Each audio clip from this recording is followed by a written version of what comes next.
Hello viewers, I'm your host Uzma Jafri with another episode of South Asia Focus. Let's begin the show. New Delhi has appealed for peace after a sudden escalation in the Russia-Ukraine crisis after the former President Vladimir Putin launched a special military operation on eastern Ukrainian border. New Delhi also dialed both the countries and urged for the safety of the citizens of India.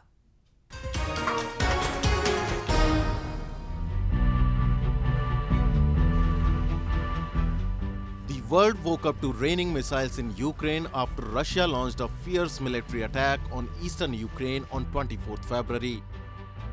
The attack that came in the backdrop of Russia's repeated attempts at preventing Ukraine from joining NATO, the North Atlantic Treaty Organization, a military grouping that has by and large been anti-Russia, failed.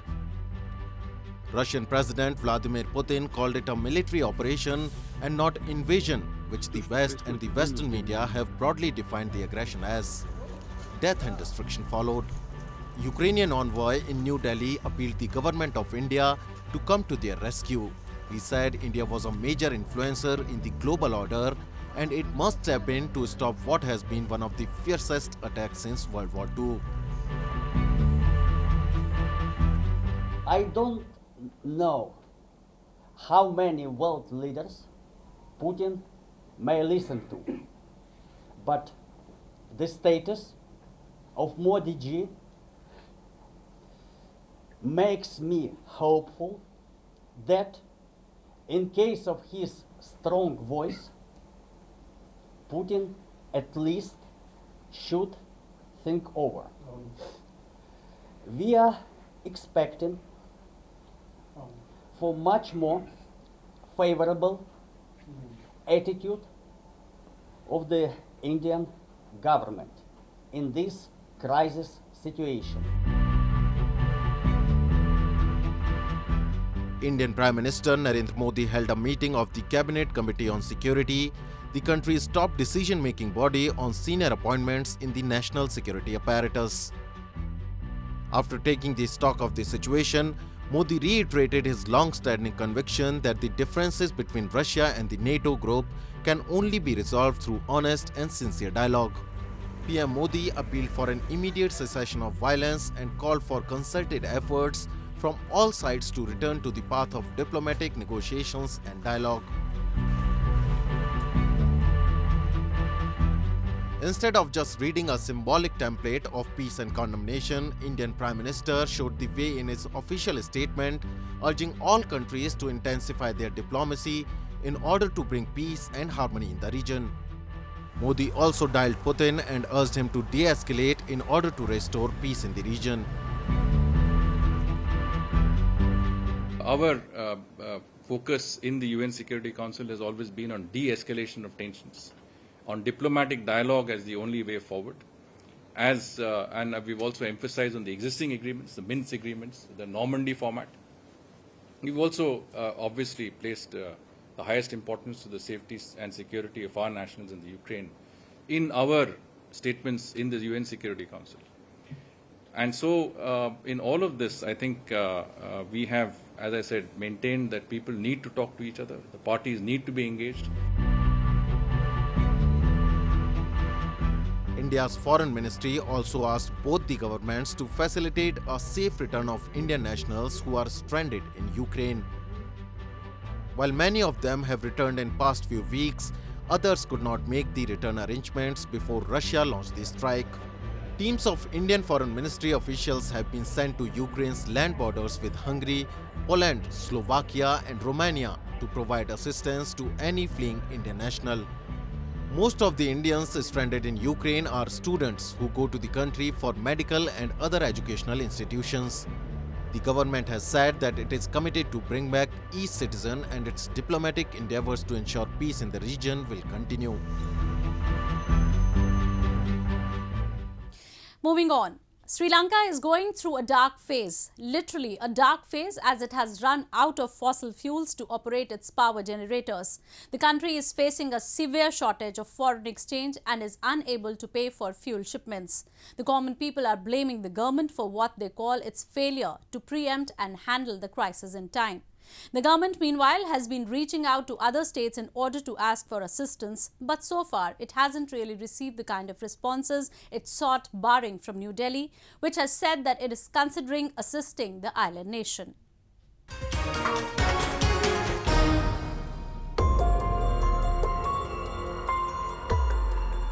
Just 3 days ago, the island nation Sri Lanka experienced a power cut like never before, as almost the entire country plunged into darkness due to country's incapacity to pay for the fossil fuels.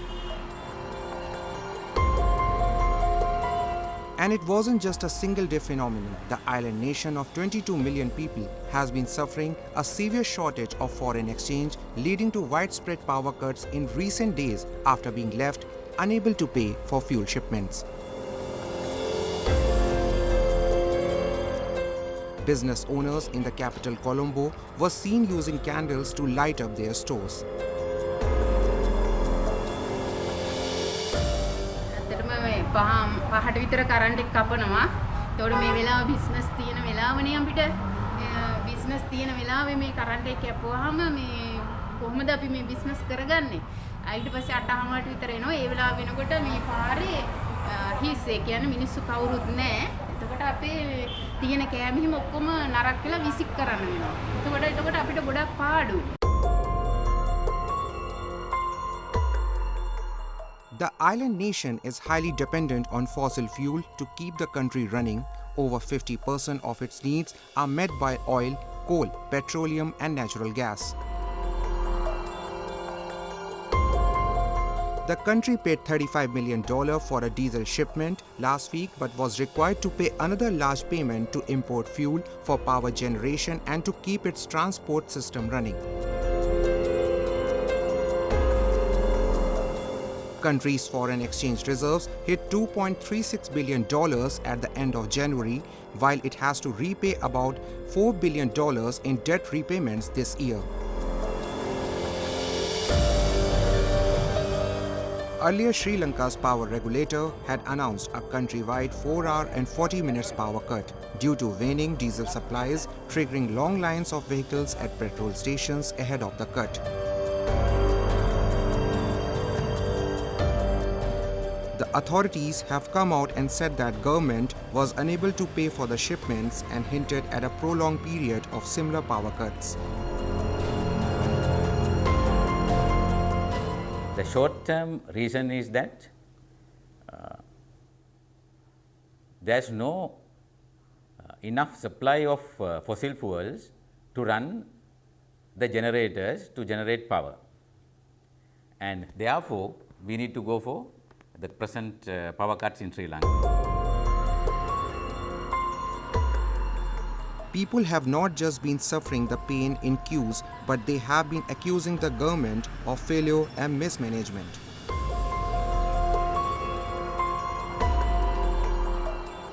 The fuel has not only hit the power generation, but their entire life and lifestyle. Rohan Fernando, a businessman in Kurungala, said he had grown frustrated with the manner in which the government was running the country and urged people to not support Rajapaksas in any upcoming elections.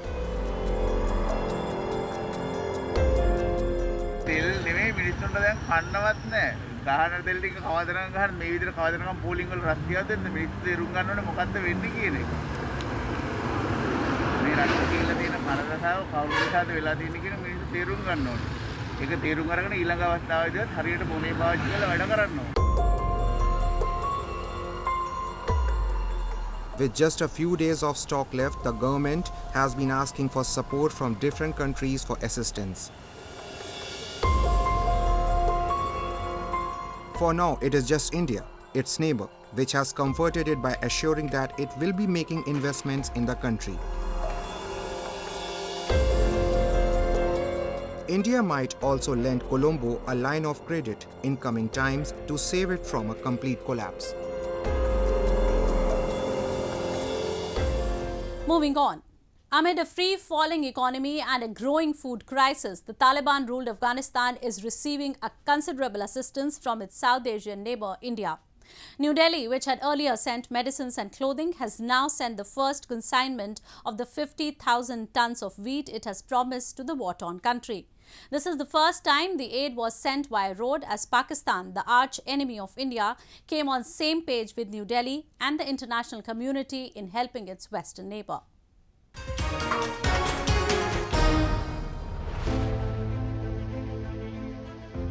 A convoy of 50 trucks carrying 2,500 tons of wheat set off for Afghanistan via Pakistan this week. The aid has been sent in line with the multi-layered humanitarian assistance being provided to Afghanistan by the largest South Asian country. The decision got materialized after weeks of talks with the government of Pakistan, which has been both reluctant and obstructive in the past with regards to India's reach-out gestures to Afghanistan. Several experts say Pakistan allowed the aid movement to prevent itself from the global condemnation. The consignment will go from Attari to Jalalabad in Afghanistan via Pakistan and will be further disseminated.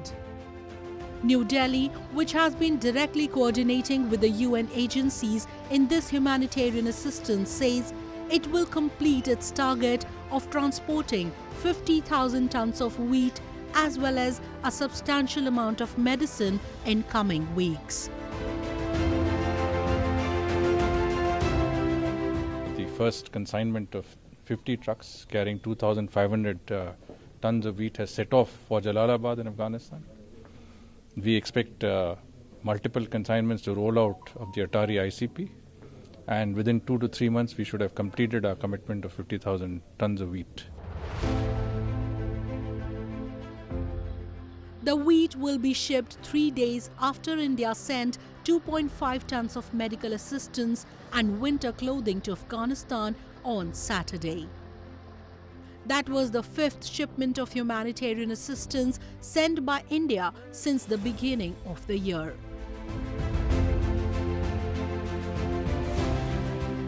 New Delhi will also be supplying food and medicines through the Chabahar of Iran in coming days. Even in the past, when a democratically elected government was at the helm of affairs in Afghanistan, India would supply all forms of assistance through this port.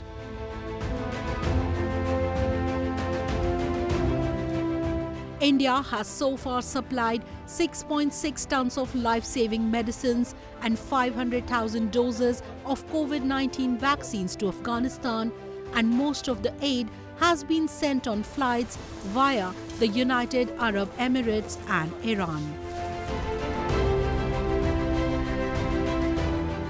This help coming from India is really timely and very important. We hope there would be continued support from India, as India has been always very close and generous to the people of Afghanistan. So WFP is extremely pleased. India says it is committed to providing humanitarian assistance to Afghanistan, and in this particular case, where a rapidly deteriorating situation needed a short route, the government of India was tirelessly working at exploring all avenues. It marks a response to the humanitarian crisis in Afghanistan, where poverty and hunger have spiraled since the Taliban took power last year.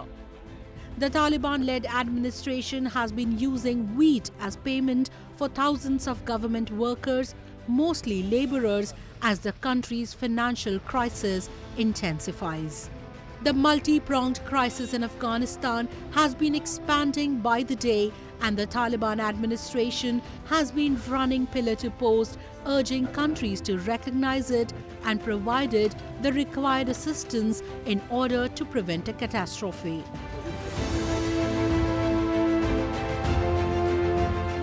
After its repeated requests, the Biden administration has allowed to unfreeze $7 billion, but a half of the sum would be effectively used to provide legal and other forms of assistance to US citizens who were affected by the 9/11 attack.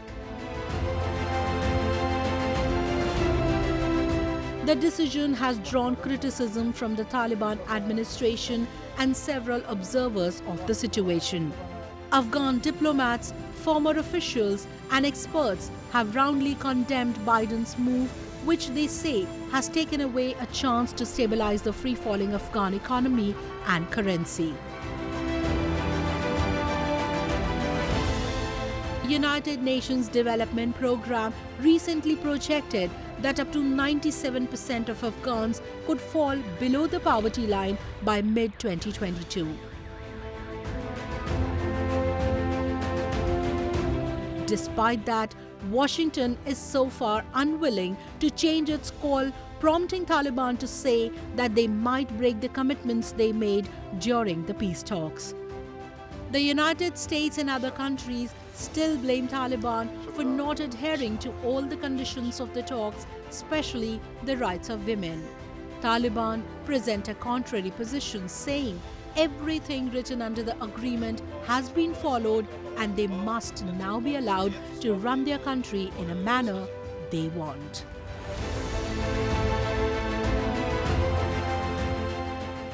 Time now for Asia This Week, the stories from across the continent.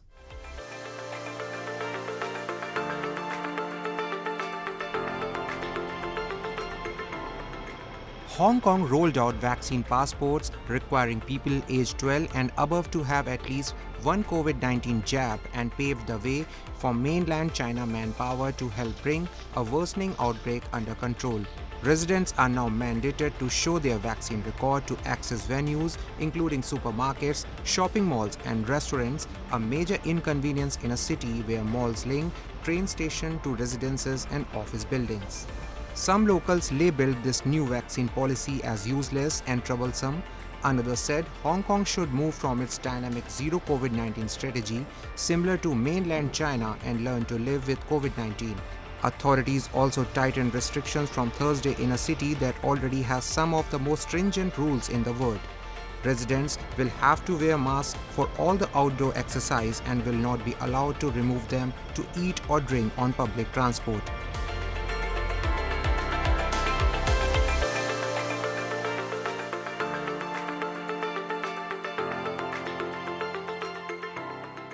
Various companies in Japan are expanding their businesses through global trade, but fluctuating currency rate has been a major concern for them. Japan's NTT Communications has developed a new innovative platform to solve this problem with guaranteed rates. 外国為替というのは毎秒変わるようなものになっておりますと。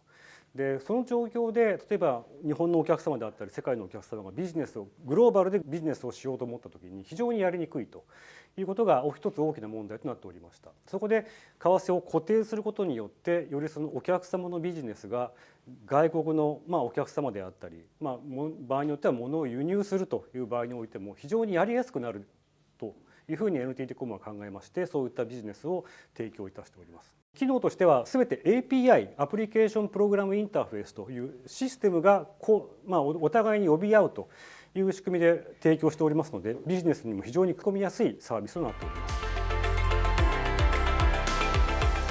The new platform is now used successfully for trade between Japan and Africa. Local customers expressed their high satisfaction. The new service during online meeting between headquarters in Japan and local staff in Kenya.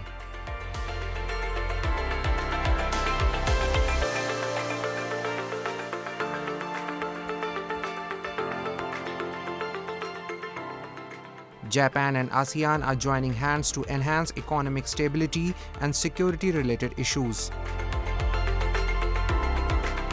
We, of course, really rely on the security and stability, in Indo-Pacific. And I think an open Indo-Pacific, will benefit, not only Indonesia, but I think will benefit other countries as well, because this is the most important conditions, for trade to take place, which is the sea road, the maritime domain must be secure and also must be stable. ASEAN really expect Japan to play a more active security role. Thailand authorities analyzes the concept of free open Indo-Pacific. Free and open Indo-Pacific concept is expanding widely from Southeast Asia, India to Africa. It guarantees safety, peace, economic prosperity, and strong human tie.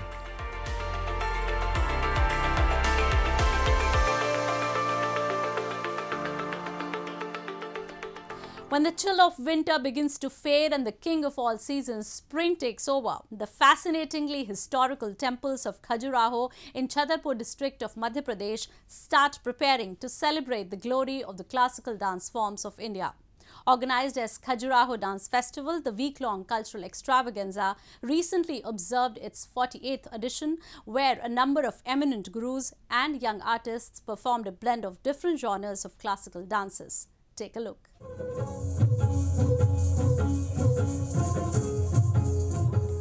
The Khajuraho Dance Festival, which was primarily meant to showcase the classical dance forms of India, has today grown into an event that offers a complete experience of Indian heritage and its rich art and culture.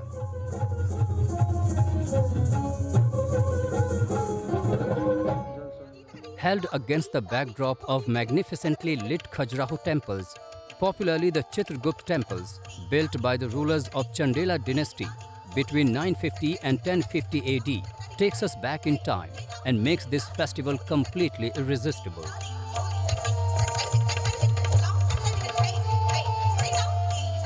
The intricate footwork of Kathak, highly stylized and sophisticated Bharatnatyam, and soft lyrical temple dance of Odissi keeps the audience spellbound during the whole event.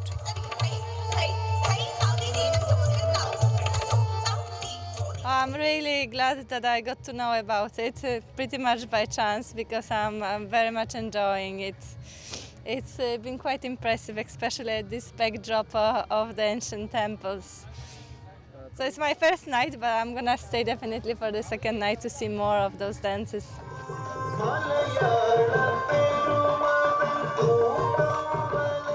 This year too, the festival witnessed some of the great performances by legendary as well as upcoming artists.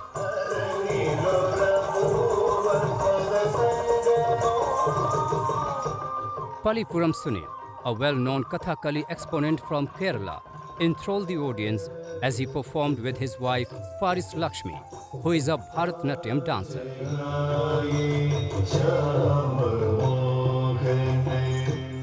They presented Krishna Maya, that highlights stories from Lord Krishna's life with compositions from Kathakali and Bharatnatyam repertoire.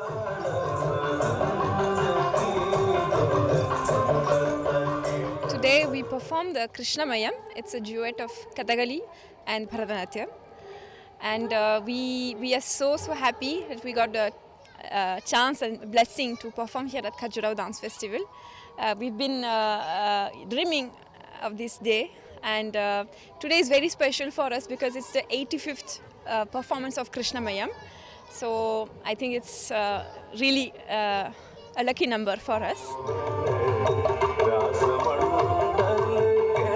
Khajuraho Festival is a reflection of the heritage that withstood the ravages of time and whose glory still shines through and draws visitors from all over the globe. This year's Khajuraho Dance Festival also paid tribute to renowned Indian Kathak dancer Pandit Birju Maharaj.